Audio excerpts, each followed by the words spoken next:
Each of us has a unique career story to tell.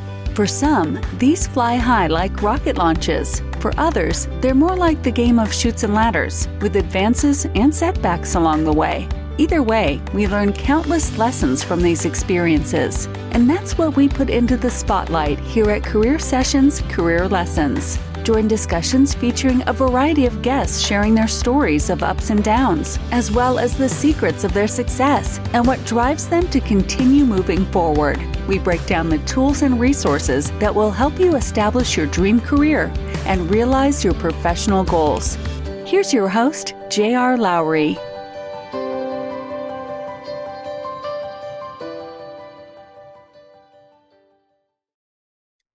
I'm J.R. Lowry, and this is Career Sessions Career Lessons, which is brought to you by Pathwise.io.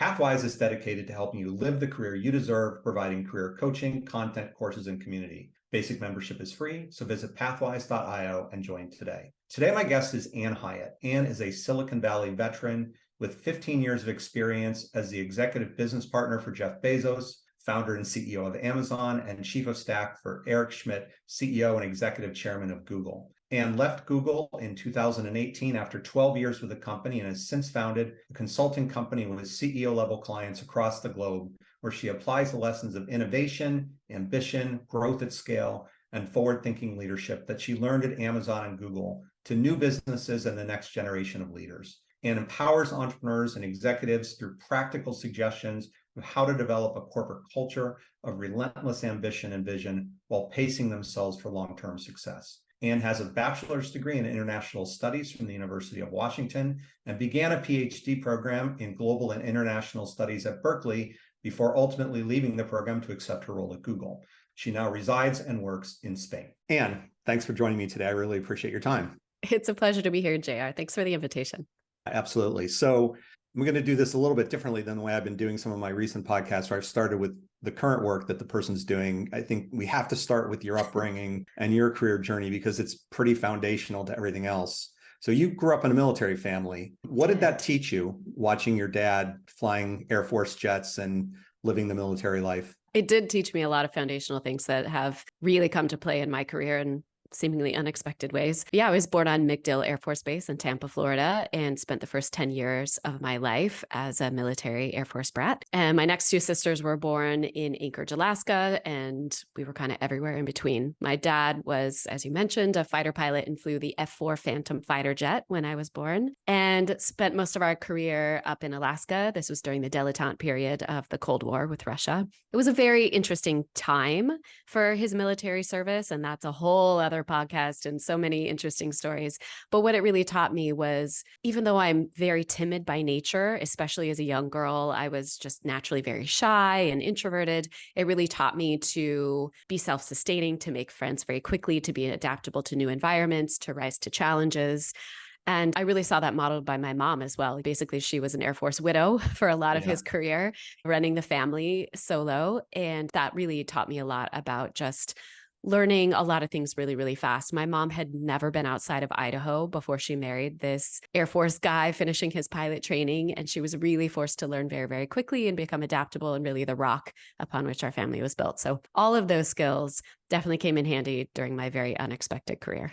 I'm an Air Force veteran. I did not fly. I did engineering work. And certainly the people I've talked to who grew up in military families all talk about how they had to learn to adapt because you were moving regularly. You had to learn how to pick up and be in a new environment, and sometimes in a new country, and make new friends and deal with a new school. And it does teach you to cope with change and to learn how to be adaptable. So you're echoing what I've heard from others. So true. In fact, I went to 3 elementary schools by the end of 2nd grade. Wow. Yeah. So then your dad left the Air Force. Your family moved to Redmond, Washington. So you were basically growing up having a firsthand view of the tech boom at Microsoft and other companies. How did that shape your early views of the business world? My parents had no idea the way in which they were setting me up for this career trajectory. Yeah, they moved to Redmond, Washington. After my dad retired from the military, he went to law school and he got a job in Seattle, his first big job. And my parents moved to Redmond because they didn't want to live in the city. They both, were born and raised on farms in Idaho. So we bought a property where our neighbors had horses and we had lots of land and a huge garden, not expecting that literally less than 5 minutes from our front door was announced that same year Microsoft headquarters in Redmond. Right. So yes, I grew up in junior high and high school. All my friends, their parents were executives at Microsoft, and I really watched the personal computing revolution happen literally right outside my front door. I wasn't interested in tech for a very long time. In fact, it wasn't until the end of my undergraduate studies that I even considered working in tech. But there's something interesting you pick up in the air, in the environment, the personalities of the people around you. The energy of the city was very palpable around this tech pace. The kind of people that move there, the curiosities, the talents, I don't know, through osmosis, you really absorb a lot more than you realize. But you say you weren't all that interested in tech, and yet you had a teenage job working in tech. I did. My very first job at 16, I got, I think, literally 2 weeks after I got my driver's license. And it was working for two brothers who had just graduated from Harvard Business School, and they were a 5-person startup. And I was hired as a receptionist, office manager, kind of wearing all the hats. I just was in charge of doing whatever needed to be done each day. But really, that was my initial insight into what it's like to found and run an early stage startup. And I had no idea how much that was preparing me for my first big job after university. You know, even doing probably what was a lot of relatively mundane work for them, you just get a sense of the atmosphere, the uncertainty, the ambiguity that comes with being in those situations. So true.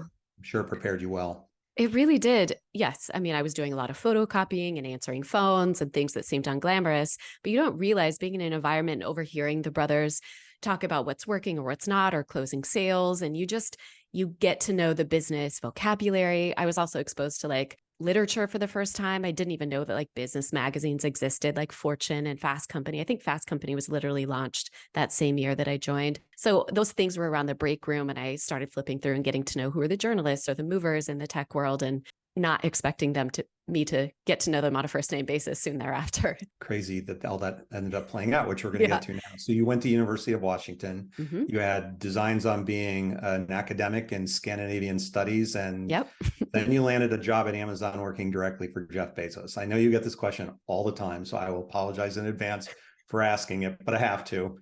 How did you get the job at Jeff Bezos? It makes no sense. Honestly, I had no business having that job. The short version of it is I graduated in 2002 from undergrad. And as you might remember, that was immediately after the dot-com bust. Seattle is a very tech-heavy city, so the entire economy had really disappeared overnight. I applied to like 100 jobs and didn't get like even phone calls back for like unpaid internships. So I was feeling pretty desperate about it. And it was through a recommendation of the director of a program I was working on at campus that I applied at all at Amazon.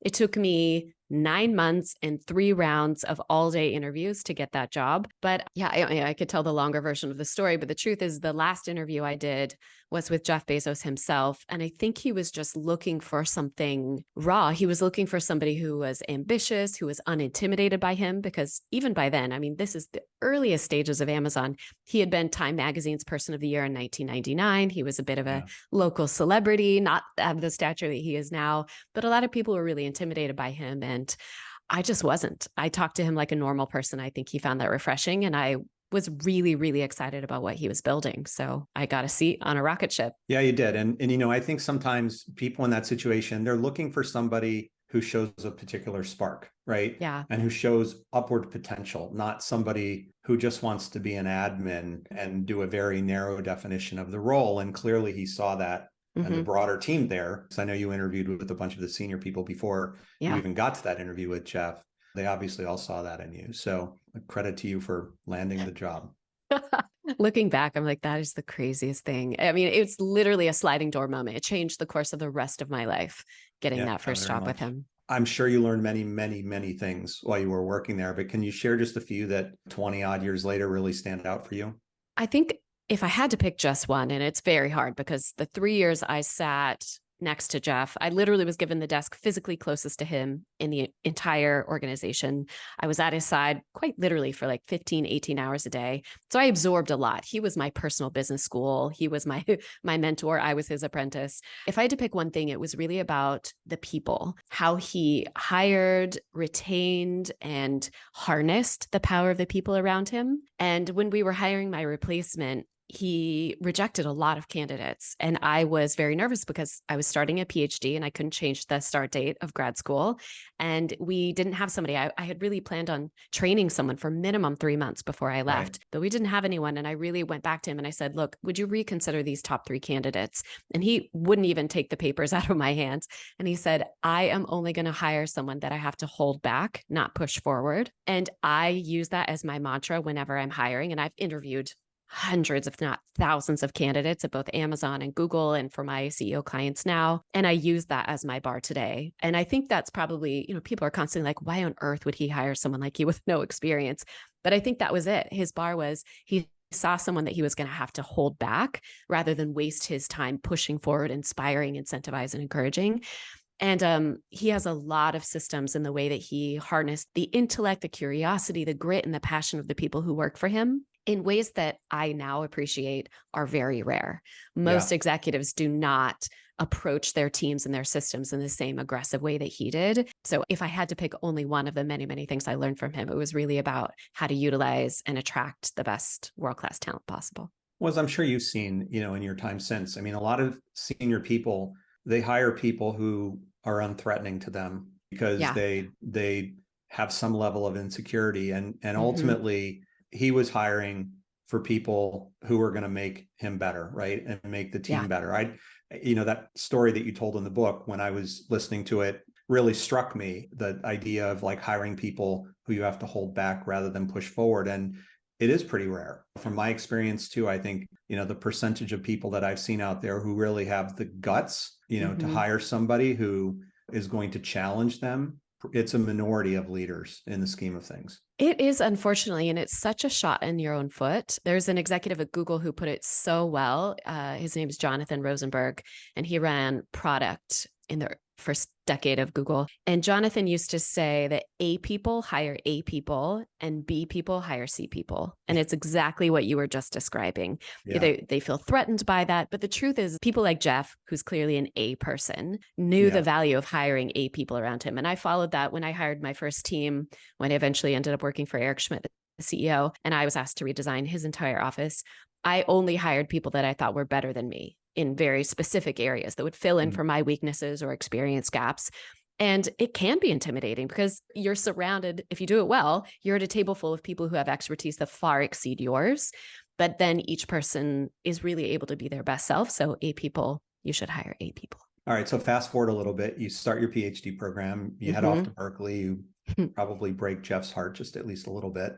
And then you get this persistent call from Google about coming out there, and ultimately they convince you to, and you go to work for Marissa Mayer, who was not a CEO at that point, but became a CEO later.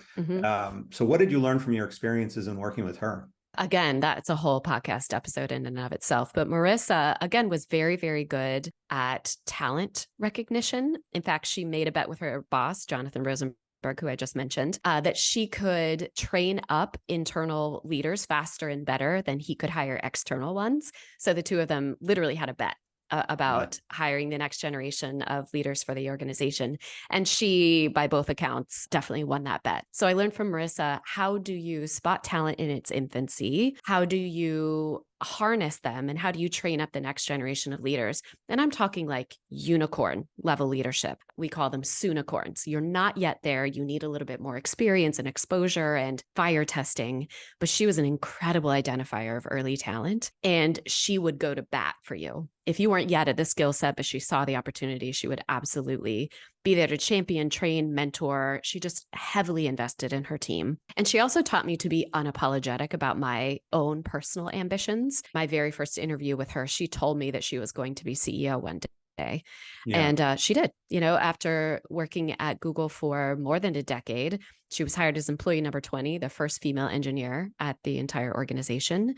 She was recruited to become the CEO of Yahoo for very, very good reasons and take on an enormous challenge there. So I learned many, many things from Marissa, but one was about being unapologetically ambitious, and two, surrounding yourself with the best quality people. There's a theme here. Yeah, absolutely. So then you ultimately became Eric Schmidt's chief of staff, and you worked with him during his time as CEO and ultimately as chairman of the board, right? Yep. So how did the experience working with him build on your prior experience with Jeff and with Marissa? So I was recruited from Marissa's office specifically to work for him. I didn't fully appreciate at the time why. I mean, everyone knew that I had worked for Jeff. So Eric had no question that I had been fire tested and I could handle the pace and the stress of being in a very, very fast-paced, C-suite with all the global spotlights that we were under. But I think more than that, what I didn't know at the time was he knew that 2.5 years later, he was going to transition from being CEO into executive chairman. And he was looking for someone to help him in that transition. So he brought me on board early to kind of learn his habits, get to that mind reading stage where I can kind of anticipate his questions and what he's going to like and what he's going to hate. And then when he transitioned out of being CEO and Larry Page, the co-founder, came in as CEO, we had to really design a role for him that had never existed before. A full-time executive chairman had never existed at Google before, and he'd never been a full-time executive chairman before. So our task was really to first decide what are the major responsibilities of this role? How are we going to measure if we're being successful? What's the impact we want to have? Because he told me very unapologetically that he wanted to 10x his output as CEO. Wow. It wasn't going to become semi-retirement, which at the time was kind of what the transition meant for most executives. He wanted to really blow the doors off of it. And so that's what I was tasked with doing. So at the time, the role of chief of staff did not yet exist anywhere outside of US military and politics. But I had seen it because we did a lot of policy work with lawmakers, trying to educate them on emerging technologies and help them legislate to the best of their abilities for their constituents. So I was exposed a lot to the policy world and also to this role of chief of staff. And I thought, that's kind of a lot of what I'm doing and a lot of what I would like to be doing. And so I set kind of that task for myself. It took me literally 3 years of making the case, working with HR to make that an official role. But I was the very first chief of staff ever at Google. And I created what is now the gold standard for the role, which is now pervasive across tech and beyond. So that was not a job that I just inherited. It was literally one that I invented first and foremost to support Eric Schmidt in the most powerful way possible. And second, as a career progression to really take what I had learned, catapult it. I call it springboarding. I don't make any lateral moves. I like to springboard because that's what my executives do. And it was an opportunity to really meet what he needed me to be as his right hand in this new role of his. So you worked for 3 CEOs ultimately. Yeah. Mm-hmm. None of these were handed out, right? No. You earned them all. So what is it that you brought to the table at a relatively young age to be able to be successful working for the 3 of them and a few of America's biggest corporate success stories over the last 25 years or so? I think I first have to acknowledge some serendipity here. Like, yes, I worked my tail off and there's a lot of things that made me successful, but it was also a lot of timing. I mean, the fact that I was in Seattle just after the dot-com bust. And the reason I think that's really important is because at the years and the point of growth that I joined both Amazon and Google, there was more opportunity to kind of break the mold of what's expected of you. For example, at Amazon, when I joined in 2002, that year they lost 95% of their value. Like 95% of the valuation of the company disappeared overnight. Wow. So it was all hands on deck. A lot of people were jumping ship. It gave me an incredible opportunity to raise my hand for stuff that was far outside my job description, certainly for somebody who had 0 actual corporate experience. I was given the opportunity to do that because they were like, every single person, SVPs included, were doing things every day they had no idea how to do because no one had ever done it before. So it was an environment where I could be successful and I could be given a green light on things that, if I was joining Google today as a 22-year-old, those types of opportunities are not coming to you. So one, I have to acknowledge, I joined organizations when they were young enough that someone ambitious, bold enough, and someone who's willing to fail and learn really, really fast can be rewarded. So it was the right place, right time, and also a whole lot of effort and very, very long days. And I think if I had to pick a third quality, it was that I was very passion aligned with the work that they were doing. I was giving myself homework. I was reading books and articles, and I was just incredibly curious about what we were doing because I thought it was very, very important. Especially when I was at Google, I was there for 12 years. That's a very long time, especially in tech years. And I was there for 12 years because I felt like there was a direct match for what I wanted in return for my very, very hard work. I really believed in the mission of organizing the world's information and making it universally accessible and useful. And we did that in many different iterations, and that's what kept me there for so long. But then when I realized that my learnings had kind of met the ceiling, that was the time when I knew it was also time to move on. We'll come back now to your current work. So you left Google in 2018, started a consulting business. Talk about the types of services that you provide and the types of clients that you work with. I started consulting very unintentionally. I'd love to say this was a grand plan of mine, but that's not how it worked. In fact, just last week was the 6-year anniversary of me leaving Google, which is just such a crazy milestone.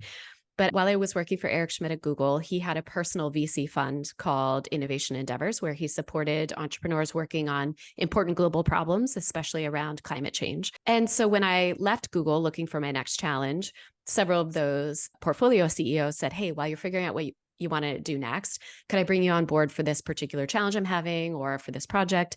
And before I knew it, I had a full consulting business with a waiting list, which is great privilege, but I was also figuring out a whole lot of stuff that I had no idea how to do while trying to be very useful to these CEOs. So now, yes, I focus on CEOs who are experiencing all the challenges that come with rapid scale and growth. I specialize in 2 of the 4 legs of the stool of any startup. So we have the legs of like funding and revenue, and then also the tech or the product. That's not what I specialize in. I speak those languages fluently, but I specialize in the other 2 legs, which are the people and the operational systems.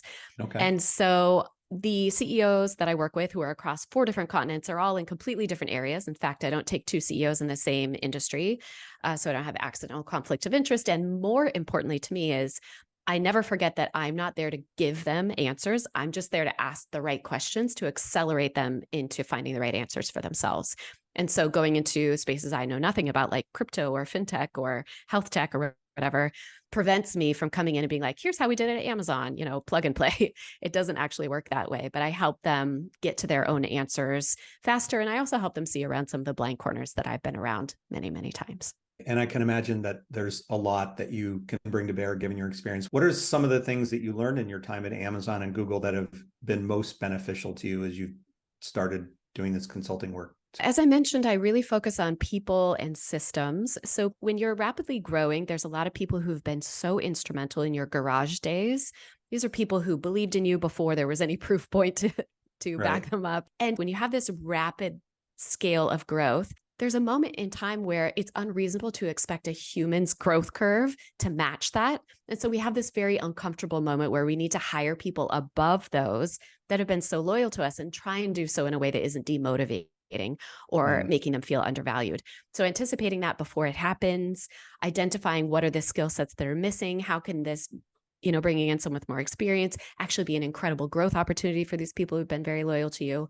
So that's a very common inflection point when some CEOs come seek me out of like, help me reshape this team without losing the morale or the culture that they've so carefully built.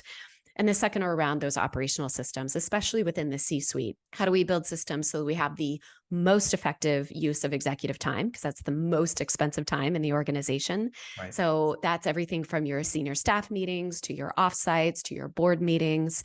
How are we gathering and organizing data? Do we have the right analytics so that the CEO gets the insights before anything breaks, where you can kind of see those early success indicators or early red flags that your strategy is or isn't working out the way you expected? So those are patterns that I've seen from Amazon and Google that kind of have these universal truths. Regardless of what industry you're in, there's particular systems that work that help you through these incredible growth influx that I've experienced at Amazon and Google that seem to be universal truths, regardless of what continent you're on or industry you're in.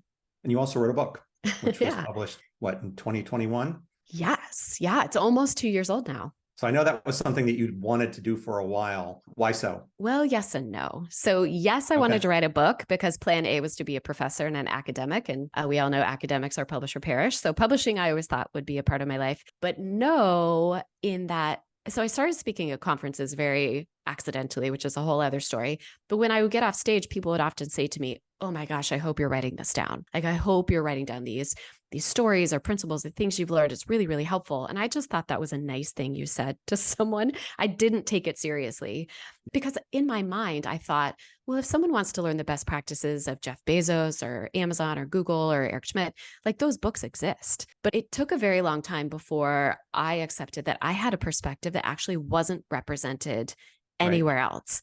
And my opportunity as an author was to translate the best practices of these seemingly super performers for us normal people, to use my career and my experiences as a case study and as an example that anybody of ambition and drive can actually produce extraordinary results. You can engineer serendipity for yourself. So bet on yourself is my attempt to give this playbook that I've had the great privilege of learning from some of the greatest business minds in the world and translate that for us normal people so that anyone of ambition can make their greatest dreams come true as well.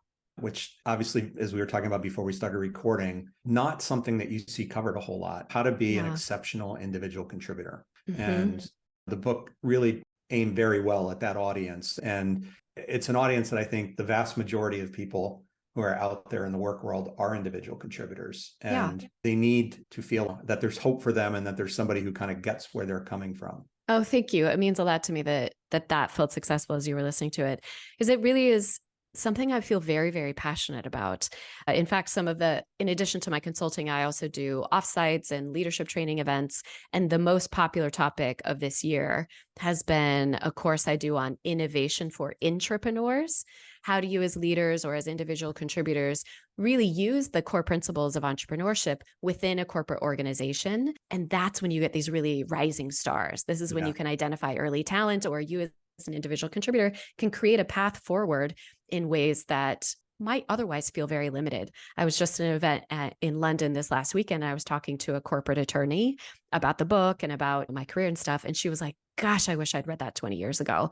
Within the legal field, my dad and both of my brothers are lawyers. I can appreciate it feels very like you do this and then this. It feels very scripted. And she's like, actually, it's not. If you have ambition and you can prove your value in unique ways, it will be recognized. So I think there's even within some very, very structured or maybe traditional corporate environments, there's a lot of opportunity for intrapreneur behaviors to be rewarded. Definitely. I have a friend, Danny Warshay, who I went to school with, who wrote a book. He teaches entrepreneurship at Brown, wrote a book called See, Solve, Scale. And his view, similar to yours, is that anybody can be an entrepreneur. You don't have to be in a startup company to be doing it. He's been doing certainly a lot of speaking. I was just talking to him this weekend on the back of his book with a very diverse group of organizations, including the military. He was talking about doing some work for a couple different branches of the military, and harnessing that latent talent in an organization is something you would think more companies would really want to do.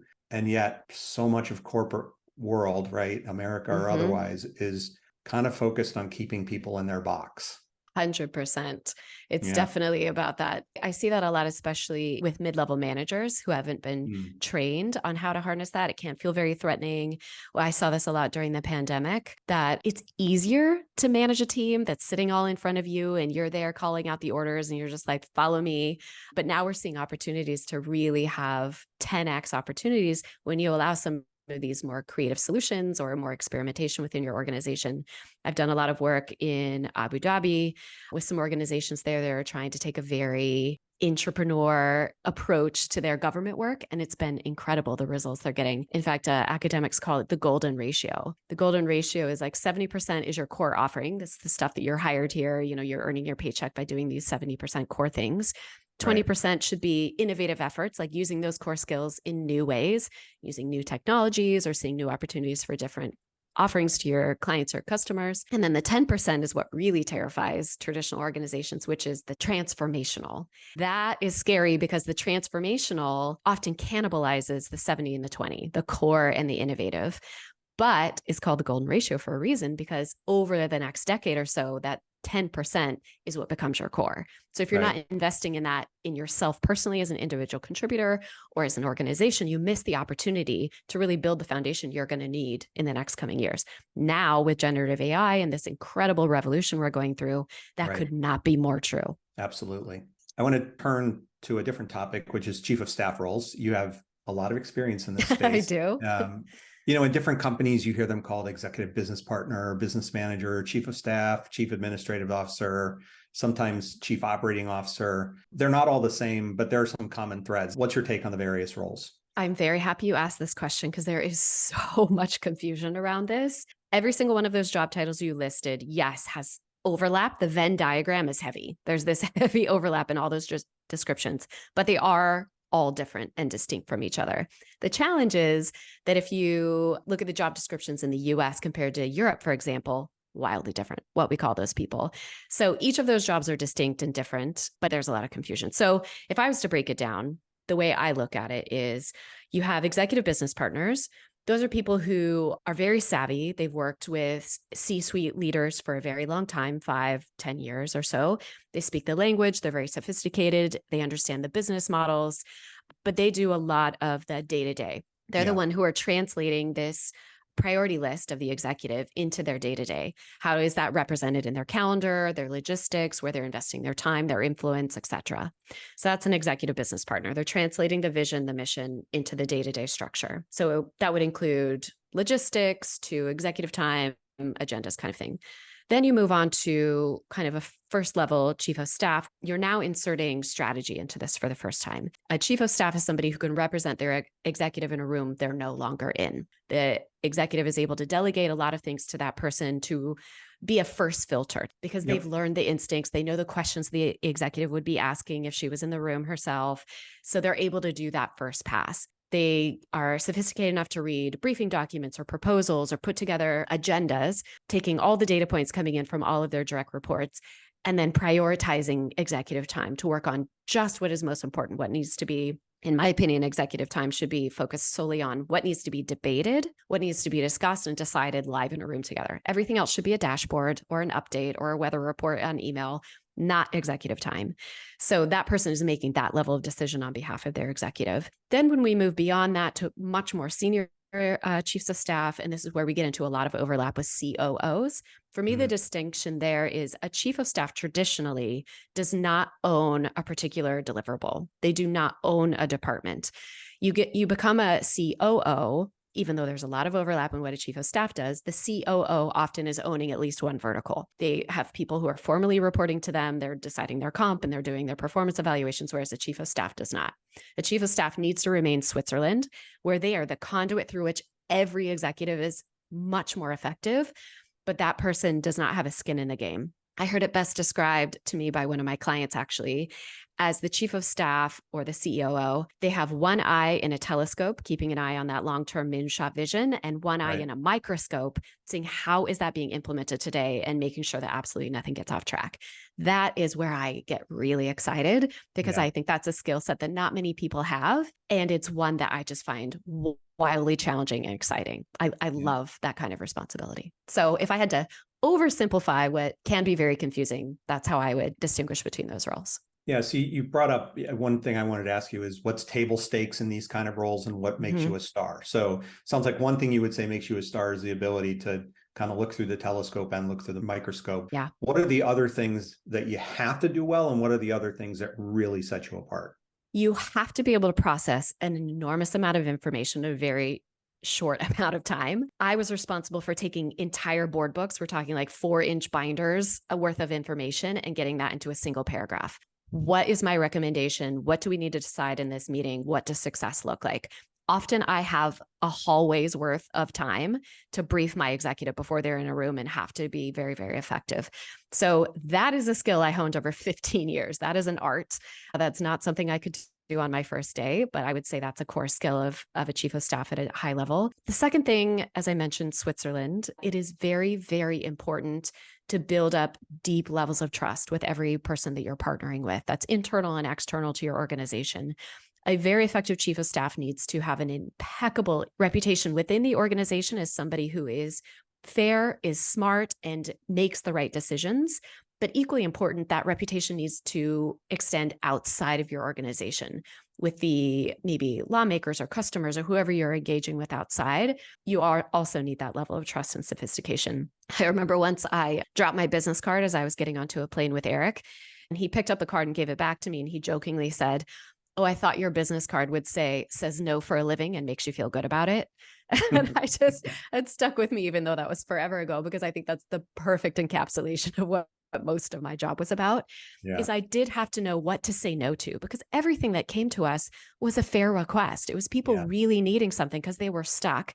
And my job was to decide which of those many requests actually needed his time, which is less than 1%. And how could I be most helpful to them by giving them alternative solutions to what was getting in their way? So I would say those are some of the core skills of being effective and being the right hand to a very high level executive. So you were in these roles for a long time. Some companies view them as rotational roles. I'm curious to get your perspective on which model you think is actually the better model. You've definitely hit a landmine issue here. Like if we have any like executive business partners or chiefs of staff, they will have immediate visceral responses to this question. I am much more middle of the road in my response. I do think both models can work really, really well. For example, as I described at Google, Marissa had an accelerator program called APM program, Associate Product Managers, where she was using it as a 2-year rotational program to discover, train up, and deploy the next great leaders of Google. Highly effective. I mean, world-class reputation still exists today, 25 years later. That was a program of 2 years where she would take the smartest engineering minds in the entire world, bring them in for 2 years, and every 6 months they were forced to rotate to a completely different area of the organization. So at the end of the 2 years, they not only had a very diverse skill set, but a very, very diverse and deep network within the organization. And people who graduate from the APM program literally like invented and ran maps, invented and ran Gmail, et cetera. Mm-hmm. Things that are pervasive in our daily habits were invented and run by APM graduates. This also existed at Amazon. Jeff famously had a role that he called the shadow that he invented the year I joined Amazon in 2002. And the shadow's job, it was a 1 to 1.5 year long rotational program where he identified a young talent. And that person's job was to be at his side 24/7.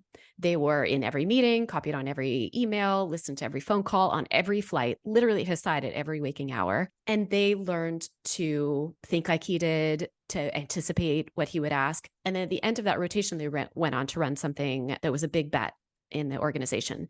Shadow number 1 is Andy Jassy. Andy Jassy was the shadow when I joined, and he, at the end of his 1.5-year rotation, went on to run AWS, which at the time seemed like an insane bet. The board was like, what are you doing? Why are you building servers? We're a commerce store. But now it's a multi-billion-dollar subsidiary of Amazon. Jeff looks like a genius. But Andy Jassy, your listeners will recognize that name because he was just 1 year ago named Jeff Bezos' successor as CEO of Amazon. So That's how long and deep he trains his executives. And actually, Andy was the model that I followed as a 22-year-old nobody in the C-suite. I watched how Andy approached his work, how he did his own homework, how he leaned into things he didn't understand. He was willing to ask the stupid question. He understood that sometimes in the room, his greatest contribution could be playing devil's advocate and poking holes in all of Jeff's favorite ideas. Yeah. And so I modeled my contributions, the way I partnered with my executives and the way that Andy behaved. And that's honestly how I invented the chief of staff role at Google, was based on the way Andy did. So all my fellow chiefs of staff out there are very upset that I've just described all the pros of having it as a rotation. But you know that that's not what I did. What I did was I had very long relationships with my executives. With Jeff and with Marissa, it was 3 years. With Eric, it was 9 years. But I really liked the long form depth work with them because I was able to contribute in ways that I probably couldn't have were I rotational. So I think there's pros and cons to each. I was able to get to a level with my executives that it appeared like I had a crystal ball. I knew what was going to happen in the future because I'd seen these patterns before. I got very, very good at identifying the patterns, seeing them in their infancy and being like, now's the time to attack. We've seen this. This was an incredible opportunity. Let's go. Or, ooh, this is a red flag. We've seen this before. Like, let's not do that. That takes time. And you can't really do that in short amounts of time. So that pattern recognition, that ability to have the longevity of relationships and levels of trust that take a long time to build up is a pro for having it not be just kind of a springboard into something else. So there's pros and cons to each. What I think each executive needs to do, if we have CEOs listening now, is be very, very thoughtful and purposeful in what is this person here to solve for me? And in answering that question, you'll know which of these models is the best fit. We could talk about that for hours, and I do with my CEO clients. But I think that's the distinction, is being very thoughtful about what is this person? What do I want this right-hand person to be solving for me? And that helps inform how you structure the role, their delegated responsibilities, their level of delegated authority, and what you want them to be doing on your behalf. You made obviously some great points there. I think it also affects the time commitment that you have to put in, right? If you're putting somebody in a rotational program, you are developing them for some future role, right? Correct. With a stated timeline. And so that person and you as the senior leader have to work a lot harder at that learning process because there's a time limit. And it also affects who you're going to put into it, right? Your description of Jeff's shadow program, he, I'm sure, was thinking about people who he felt could be seriously successful line leaders at a senior level of the organization. not necessarily somebody who would be sort of in a staff role.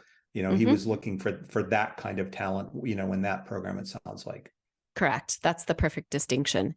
He knew that investing that amount of time in Andy would pay dividends because Andy was on an accelerated track. He was just wildly smart, very, very different to Jeff, which I also think is important. He chose someone who personality-wise was received differently in a room that he was. So yeah, those are all things to consider. Like there's a reason I wasn't the shadow at 22. There was a reason I was in the staff. I didn't have the instincts. I didn't know. I could not have gone on to run AWS. So being very understanding of what is the trajectory of this person. And you're right, it is an enormous time commitment to train people up. I would say of even very sophisticated chiefs of staff, me having 20 plus years experience of executive partnership, it takes me minimum 1 year to really get up to speed, because by then you've kind of seen everything once. You can start recognizing patterns. Year 2, you can make systems improvements because you can use that data that you've gathered in the first year to make better decisions. In year 3, you get to crystal ball. That's a lot of investment in a person. And I would say that's minimum. That's a very high level person. If you have expectations that you can get somebody to crystal ball level within 6 months, which a lot of my CEOs are originally delusional to think is possible, you're going to be disappointed. So we have to be very realistic of what problems we're here to solve and then design a system and a role around that.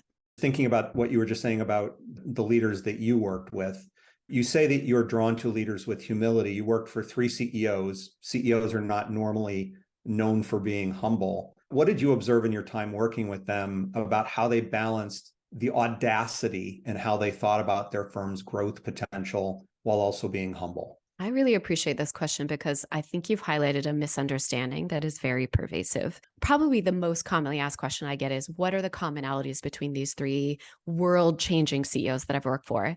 And people are always shocked that my number 1 quality is humility. Because when you think of Jeff Bezos, especially now, like jacked space cowboy version of Jeff Bezos, humility is not the first word that comes to mind. However, I will fight to the death to say that that's the number 1 reason he was successful. So the confusion, the misunderstanding, I think, is that people think that humility cannot be paired with extreme confidence and 100%, like almost delusional belief in your idea before there's enough data to back you up. Jeff was never in question that he was going to be successful in creating the everything store.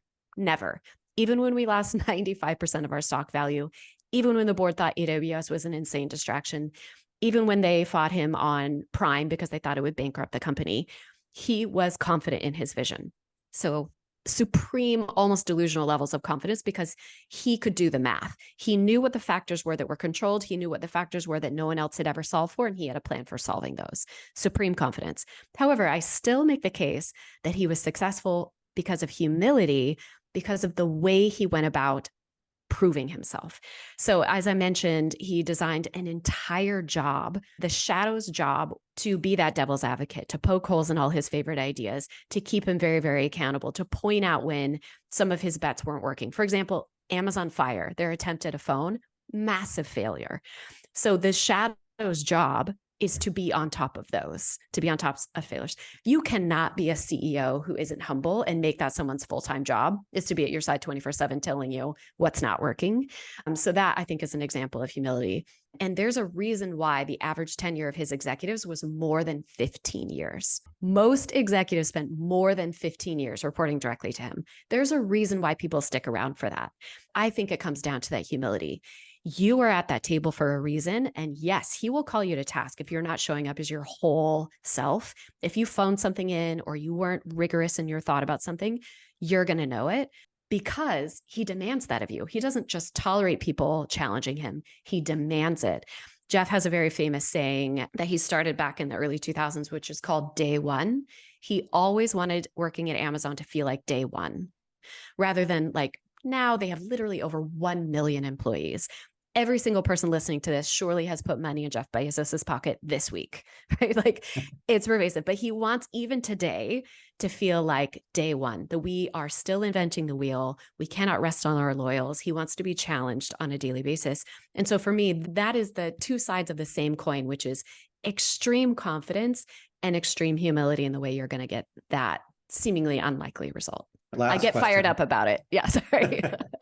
Last question, completely different topic. You have a bucket list. You've checked some things off like scuba diving and going on an African safari, both of which are still on my list. I What's recommend next it. for you in terms of crossing more items off your bucket list? I do like to do things that scare me. Like I've been skydiving and I've done, being around these crazy moonshot people, I have been ruined. Like I could never have a quote unquote normal job again. Like my adrenaline threshold is very high now. So yeah, it's a great question. Next for me is really what I'm working to solve. And the reason why I like going on podcasts is because what I'm looking to do next is really solve the one to many. I feel like this work experience, this apprenticeship of sorts that the universe has given me is also an incredible responsibility. I have been trained by some of the greatest minds in the world. And if the lessons they taught me just sat in my little head, it would be an incredible disservice. So I think the next challenge that I'm giving to myself is finding ways to get this into as many minds as possible, especially underrepresented entrepreneurs and intrapreneurs who might not otherwise self-identify as someone who could do something exceptional in the world. So I want to find her in her dorm room and inspire her to like take a chance and do something that no one looks like her or comes from where she comes from has ever done before. So I think my next challenge is to find a way to do one to many. My current idea I'm playing with is maybe doing some kind of documentary filmmaking format where I kind of break down the history of these wild days of the founding of the internet and trying to glean the lessons, all the stuff we got wrong, all the things we got right, and pay that forward to the next generation of entrepreneurs and technologists so they don't have to reinvent the wheel. They can learn from our mistakes, from our best practices, and then really make the world very purposeful in the way we use technology going forward. You talk on your website and in your book about democratizing success, and that phrase really resonated with me. I mean, this, for me, Pathwise is a side project in its fledgling early days, but the idea, really the genesis of it, was to find a way to help more people be successful in their career, because most people are not getting the sort of high touch leadership development programs that people in the senior levels of the company get. And only 30% of people are engaged at work. And, they trot out whatever favorite statistic you want. But I think you feel the same way from what I understand. It's horrible that people don't like their jobs, right? Or that they just are underwhelmed by their jobs. And you spend so much time working. How can you go through life that way? And so I've sort of set out on a mission to do something very similar, which is just to try and help as many people as possible kind of do a better job of managing their careers, starting with the fact that you got to own it for yourself. Oh, we are on the same mission here. That completely resonates with me. And I feel it does hurt me to my core when I hear people who don't enjoy their work. My motto, and I truly believe in this, is that your work should give as much to you as you give to it. And for me, that's a decidedly high bar. I am willing to outwork and outcare everyone around me. That's just the way I approach my work. And I think everyone deserves for their hard work to be returned. For me, it's about being very, very purposeful. What do I want in return so I can ask for it? What learning or expertise am I developing? What network am I being exposed to? What projects or possibilities am I getting myself one step closer to? And often it just comes down to having that conversation first with yourself so you can recognize opportunities and even in their glimmer of infancy as they're floating by and raise your hand for it. Second, so you can go to your manager and say, hey, here's a skill I'm trying to learn, or here's a network I'd like to be exposed to, and say, this is why I would like to try X, Y, or Z.